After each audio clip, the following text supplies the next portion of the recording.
Hello guys, so in the last video we saw how do you set up Kubernetes cluster in AWS using KOPS. So in this video we're going to see that how do you set up authentication and authorization in that Kubernetes cluster and use IAM users, roles and groups. So this video is not just about theory, which is understanding how things work, but we'll also be doing an exercise where we'll set up a couple of different types of users and set up permissions for them. So let's get started. Like many other systems, access management and control in Kubernetes involves two steps. Number one is authentication, which tells who the user is, and step two is authorization, which tells what the user can do. So step one is done by AWS IAM, and the step two, which is telling what the user can do, is done by Kubernetes RBAC. RBAC is role-based access control. So whenever you're using kubectl, so you pass a token to the Kubernetes API server, right, along with the commands, like whatever you're doing. So from there, Kubernetes takes that token, calls AWS IAM. AWS IAM would return the subject corresponding to that token. So after the subject is determined, that subject is mapped to the roles and role bindings in Kubernetes. So the roles tells that what all can be done by a user or like a group who has that role, right? So can we delete a pod, can we delete a deployments and all, that is all declared in a role. And then role binding is binding of that role to a group or to a user. So again, to repeat, authentication is done on the left, which is done, and AWS IAM is responsible for that, and authorization, telling what all the user can do, is done by Kubernetes RBAC system, and Kubernetes is responsible for that. So we'll exactly see an example that how this works in details. So here I have my IDE open, and the most important part, which tells that how the authenticated users need to be mapped to the authorization roles, is this config map, which will provide to Kubernetes. Right, so this config map, what it tells is, it tells how to map the roles and how to map the users. So it says the role with this ARN and the role name is Kubernetes read-only users should be mapped to this group, which is Kubernetes read-only users. And mapping of the users, like a user who is developer 1 should be mapped to this group, means should be part of this group, which is system masters. So this is a custom group which we'll create, and system masters is already present in Kubernetes, which comes by default in the RBAC system. So system masters allow the user to do anything. So we allow developer could do everything, but the read-only users would be part of this read-only group. And if we look at this group, we declare here in the role mappings. Since this is a custom group, we would declare a custom role for it first. So the custom role is declared like as a cluster role. So there are two options. You could also declare a cluster role or just a role. Cluster role is available throughout the cluster, but just a role is available in a specific namespace. So here we say that all, like any of these API groups, so API groups could be like apps, extensions and all. So in apps, like things, the resources that comes in apps are like deployments and all, and this in empty namespace, like the resources that comes are like pods and all. So for all those resources, we want get list and watch to be available, and within extensions also we want all of them to be available. So if you want to limit to specific resources, you could just list down the specific ones, like here, rather than limiting to all, you could just say pods. In that case, the user would only be able to list the pods in this API group, right?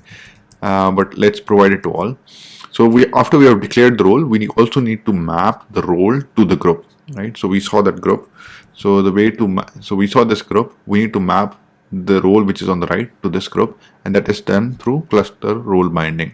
So the role binding, we say that this is the metadata, this is the name of the binding, but we say that the subject here, the kind is a group that we are binding the role to a group, and the name of the group is this.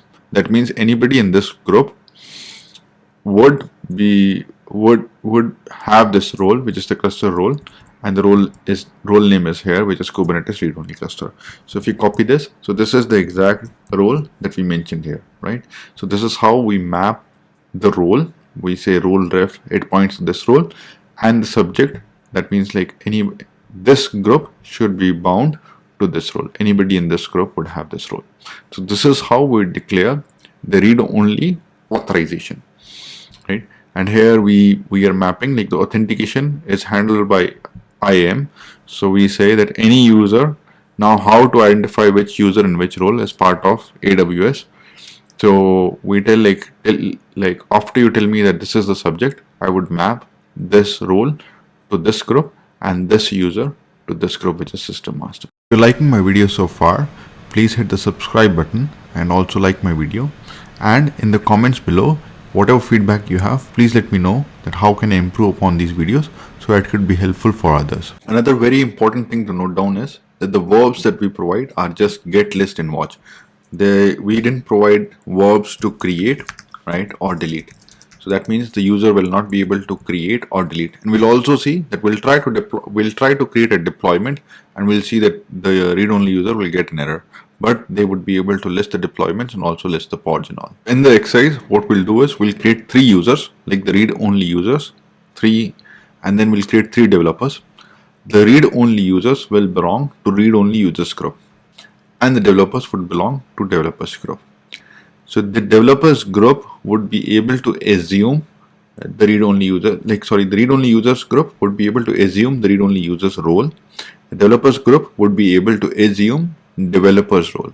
So I'm using the group here to be able to put all of these users in one group, but you could also straight away provide policies to user so that they can straight away assume like a read-only role, or to developers to be able to straight away assume a developer's role. So you don't need to go through the group and all, but like for me, I want to show an elaborate example.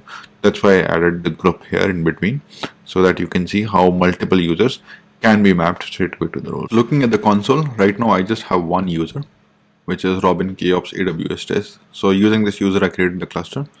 There are no groups, and if we look at the roles, so these are some of the roles that already created, but I have not yet created roles for read-only users or for developers.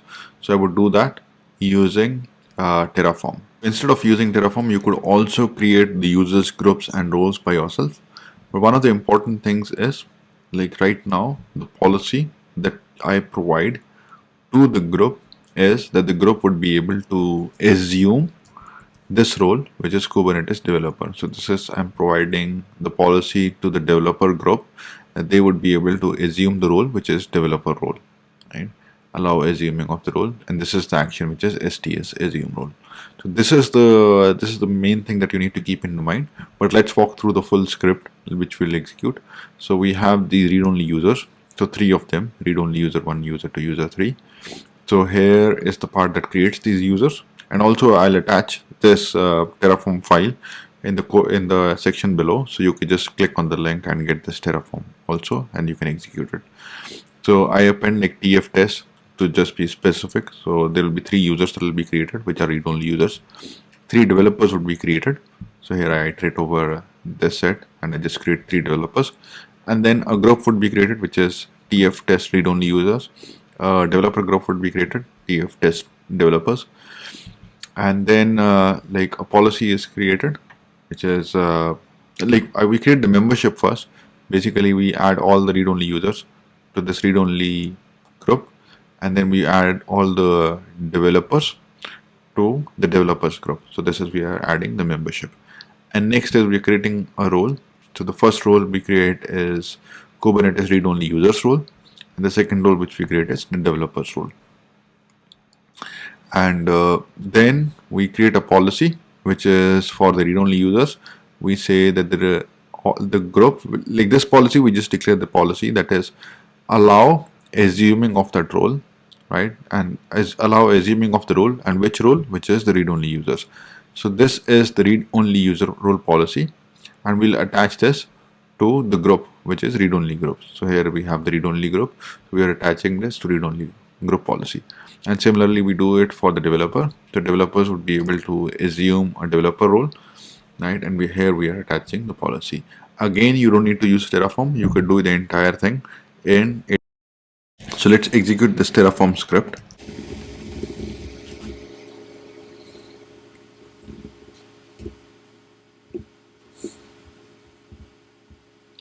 So if we see AWS console, we see the developers and the read-only users. And when we see this group, so the read-only users have been created. So the read-only users group has the read-only users, and the developers group should have the test developers, right? And if we check the permissions for developers, they have developer role access. So if we see this policy, so they would be able to assume a role, and the role name is Kubernetes developer role. And similarly, if we see the policies for read-only users group, so they would be able to assume read-only users roles. So here are all the steps that we need to do in order to complete the full thing. So we have already created the cluster, we have created users and roles, and next we'll do is we'll edit and update the KOPS cluster to use IAM authentication. To edit the cluster, you need to say KOPS edit cluster and pass the name of the cluster and the state using any. So here we have authorization. Anywhere above or below authorization or anywhere else, like in the same level, you can add authentication.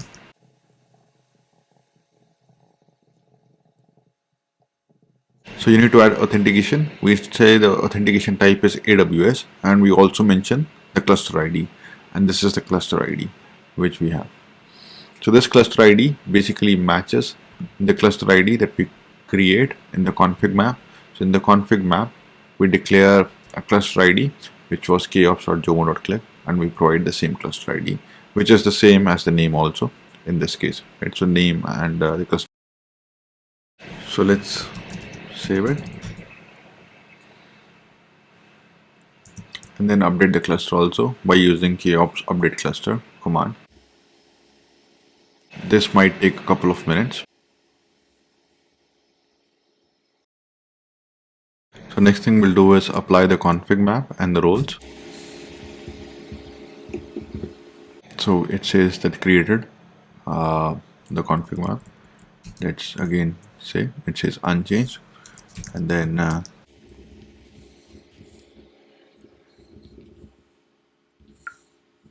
so we first apply the role, and then we'll do the role binding.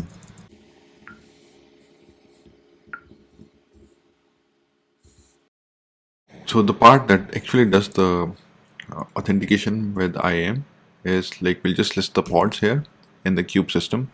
So we see this pod which is AWS IAM, and like this pod is basically responsible for doing the IAM authentication. Right now the status it fails because it has some permission issues and all, and for that we need to restart the server and make the changes, like which is the AWS authentication changes. We need to process it to the master nodes also.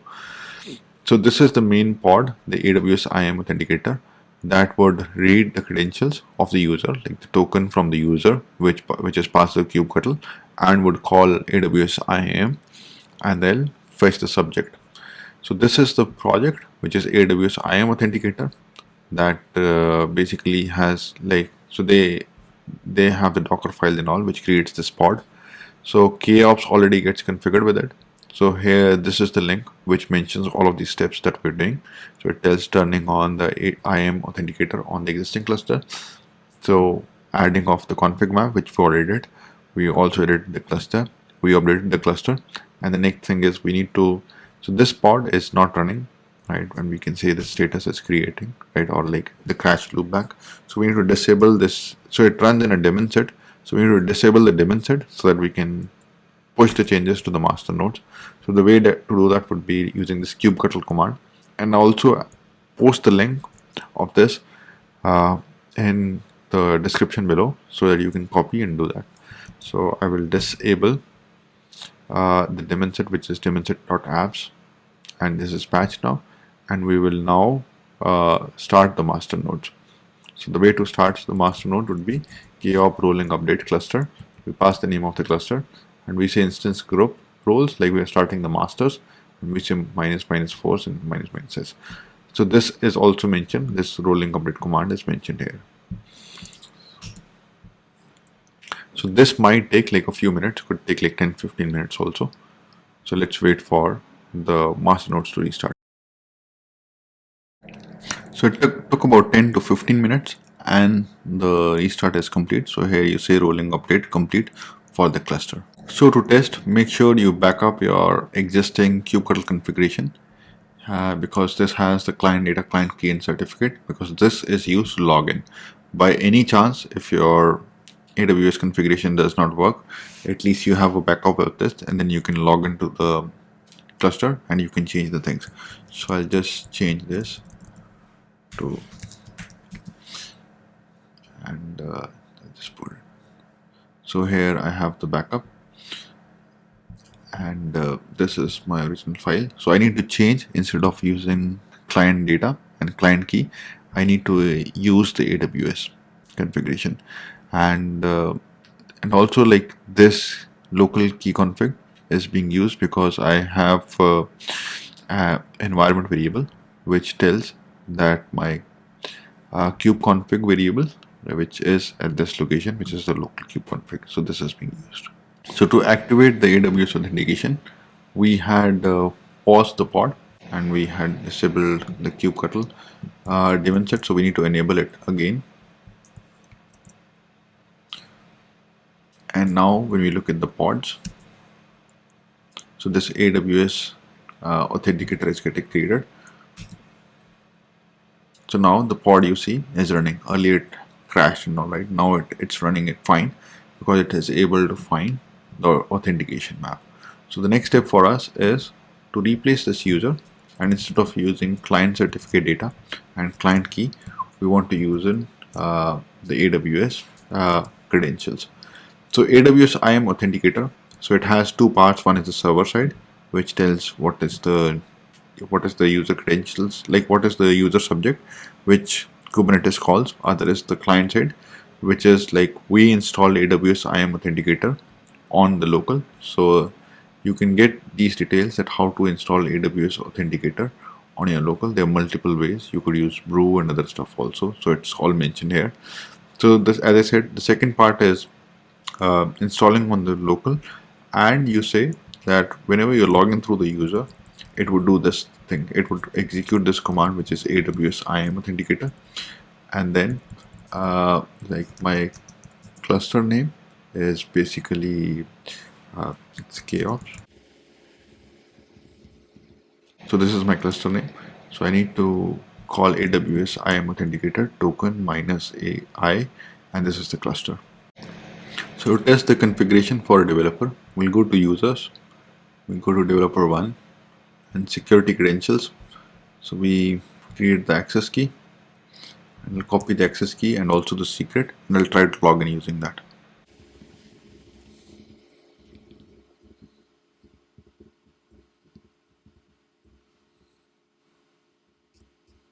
So you could also use this command to know which is the user that is logged in.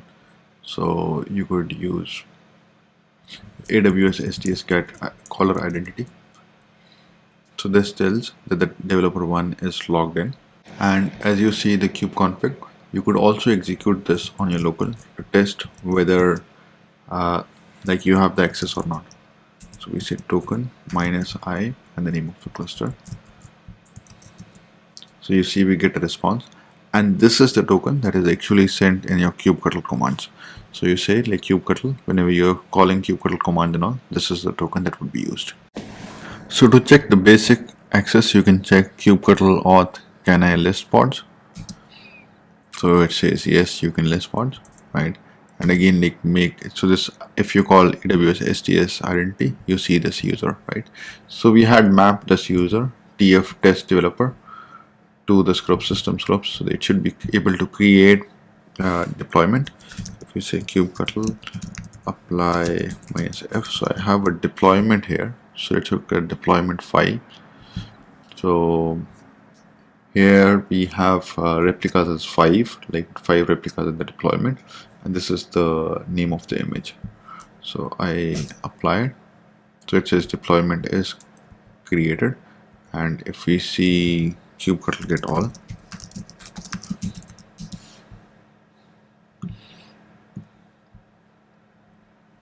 so we see like the deployment is just created, right? Age is 11 seconds for these pods, and the deployment was just created 12 seconds ago. So we'll try to log in through the viewer role, and then we'll try to create a deployment. We'll get an error. So let's log into that user.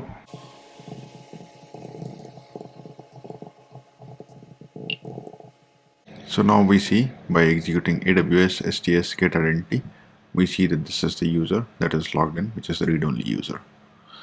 And this user belongs to a group, the read-only group. So there's one difference that we need to do.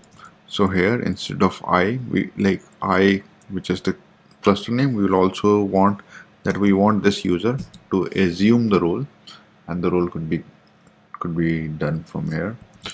Just this. Also to check whether like the group and permissions and all are configured properly for this user.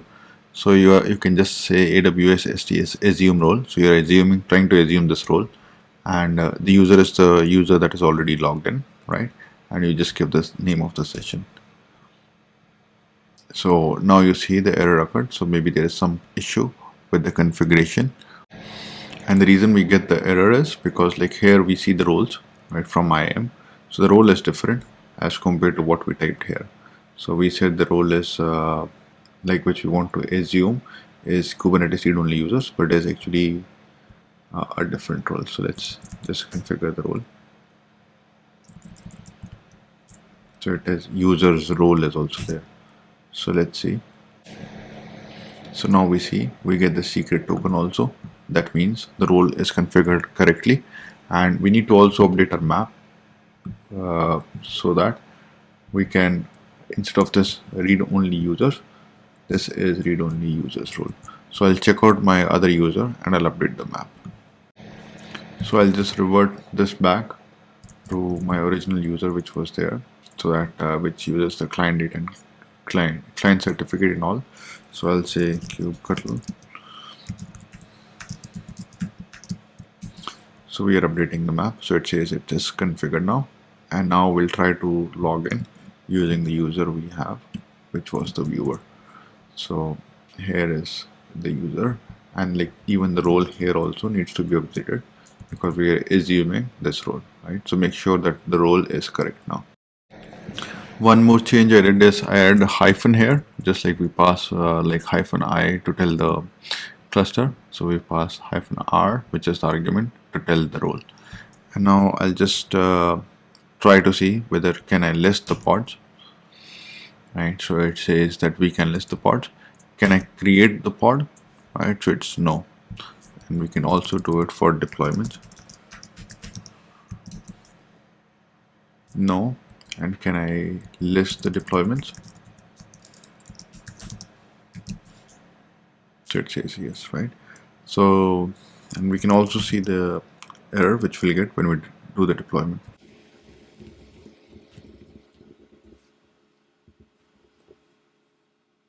So here I changed the replica count to 4, and I'm trying to apply the deployment now. So you say we get an error, which means like it is not able to update the deployment because the user doesn't have access, right? If I just go back to the previous deployment, I think it'll just say there is no change, right? So it doesn't complain because there is no change. But when it tries to apply, when we do any change and when we try to apply the deployment, it complains that you don't have access, as you can see here.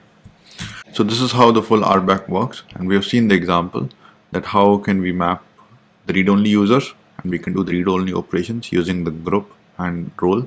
And we have also seen for developers, we straight away mapped the developer as a user, but we could also have done mapped a role to give like the system master access. So again, just to recap, what we did was we created the cluster first, and then we created users and roles, and then we edited and updated like KOPS cluster to use IAM authentication, and IAM authentication part is mentioned is here, which is sorry, this is the package and I will also include the link to this. This is AWS IAM Authenticator. So it has two parts. One is the client side and also the server side. So server side is already included in KOPS. When you enable AWS authentication, it gets like the pod is started, and you have to apply the configuration map. And for the client side, you have to install the CLI so that when you use kubectl, the AWS IAM Authenticator is used. Yeah, so we edited and updated the KOPS cluster, and then we added roles and role bindings, and we added the config map, and then we did the rolling reset of the master nodes, and then we tested with some roles and users. And other thing to note is whenever you are updating the config map, for some reasons when it does not work, so like you need to restart the AWS IAM Authenticator pod that runs in the kube system namespace. I hope this video was useful for you, and if you like it, please hit the like button and subscribe to my channel because it motivates me a lot, and let me know your feedback in the comments below that how can I improve upon these videos. Thank you.